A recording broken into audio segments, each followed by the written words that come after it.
Hello friends, welcome to advance matrix. तो एक photo निकल कर सामने आई है F-15EX एयरक्राफ्ट की, और ये इंटरेस्टिंग इसलिए है क्योंकि इसको लेकर कहा जा रहा है कि इस पर्टिकुलर F-15EX में हमारे air force chief air marshal AP Singh हैं।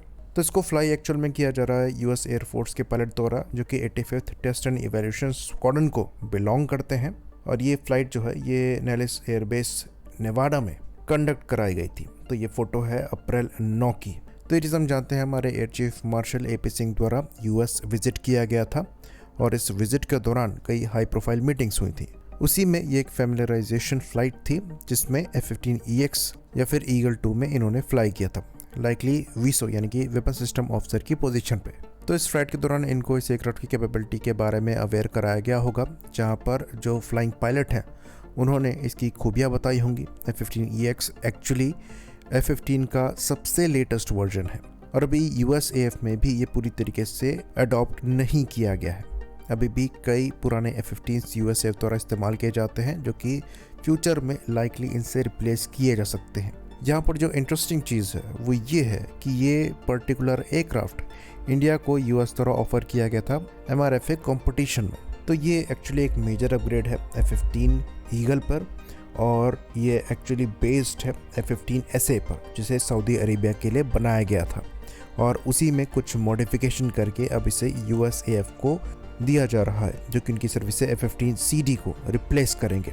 तो इन एयरक्राफ्ट में ऑलमोस्ट सारे एवियोनिक्स अपग्रेडेड है। जो यहाँ पर रडार लगा है ये APG-82V1 है, जो कि एक एडवांस AES से रडार है, बेस्ड है APG-63V4 पर, लेकिन यहाँ पर प्रोसेसर APG-79V5 का लगा हुआ है, जो कि एक्चुअली F-18 सुपर हॉर्नेट को बिलोंग करता है। बाकी यहाँ पर जो सबसे खास बात है ये इसका इलेक्ट्रॉनिक वॉरफेयर स्वीट है, जिसे AN/ALQ-250 EPOS कहा जाता है। तो ये चीज़ हमने देखी थी ईरान कॉन्फ्लिक्ट में कि इनके F-15 कई शूट हुए थे, ये पुराने ईगल वेरिएंट्स थे, जहाँ पर ये देखा गया था कि मिसाइल आने के बावजूद इन्होंने कुछ खास रिएक्ट नहीं किया था, जो कि शोकेस करता है कि EW फ्रंट में ये लैग कर रहे थे। तो ये कमी AN/ALQ-250 EPOS जो है दूर करता है, जहाँ पर ये एक digital all aspect radar warning receiver की तरह फंक्शन करता है, डिफरेंट थ्रेट्स को आइडेंटिफाई भी करता है और उनको जियो लोकेट भी करता है। बाकी इसमें स्पेशल टारगेटिंग पोर्ट दिया गया है, जो कि लीजन पोर्ट है, लेकिन इसमें ASG-34 infrared search and track system भी दिया गया है। तो F-15 IRST सेंसर को लैग करता है, लेकिन यहाँ पर पॉड बेस्ड IRST स्पेशली बनाया गया है, जो कि इनके टारगेटिंग पोर्ट के साथ आता है। साथ में ये कोलैबोरेटिव कॉम्बैट एयरक्राफ्ट के साथ यानी कि CCA प्लेटफॉर्म के साथ भी ऑपरेट कर पाएगा, उसके हिसाब से इसमें पहले ही प्रावधान दिए गए हैं। तो ये काफ़ी कैपेबल एयरक्राफ्ट है। इवन इसकी पेलोड कैरिंग कैपेसिटी को भी बढ़ाया गया है, और कहा जाता है कि इसमें करीबन अगर आप पुश करें तो 25 हार्ड पॉइंट्स बना सकते हैं, और ये ऑलमोस्ट 13,400 किलोग्राम का पेलोड कैरी कर सकता है, जो कि बहुत ज़्यादा है। तो ये सबसे ज़्यादा air to air missile carry कर सकता है।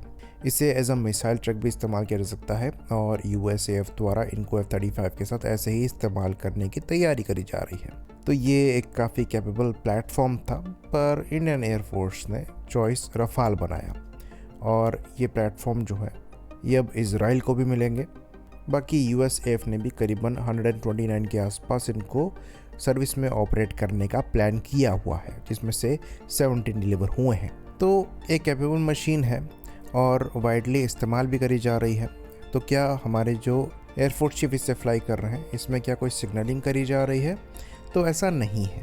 इवन US से भी जब विजिट होती है तो वो हमारे प्लेटफॉर्म्स में फ्लाई करते हैं। तो फैमिलियराइजेशन फ़्लाइट जो है ये बहुत कॉमन है, और इंडिया के लिए सेंस नहीं बनाता है F-15 जैसे फाइटर पर फोकस करना, जब हमारे पास Su-30 MKI जैसा एयरक्राफ्ट सिमिलर कैटेगरी में है, जिसको हम डोमेस्टिकली मॉडिफाई करने वाले हैं इस प्लेटफॉर्म से ज़्यादा कैपेबिलिटीज़ के साथ। बाकी MRFA में हम रफाल को चॉइस बना ही चुके हैं, और ये काफ़ी हद तक क्लियर है। तो कोई चांस ही नहीं बनता कि हम F-15EX के साथ आगे बढ़ें, लेकिन ये काफ़ी कैपेबल एयरक्राफ्ट है, इसलिए हमें ऐसा लगा कि इसको डिस्कस करना काफ़ी इंटरेस्टिंग होगा। आई होप इन्फॉर्मेशन यहाँ पर क्लियर रही हो। इसी बात पर इस वीडियो को हम ख़त्म करेंगे। लाइक करिए, सब्सक्राइब करिए। जय हिंद।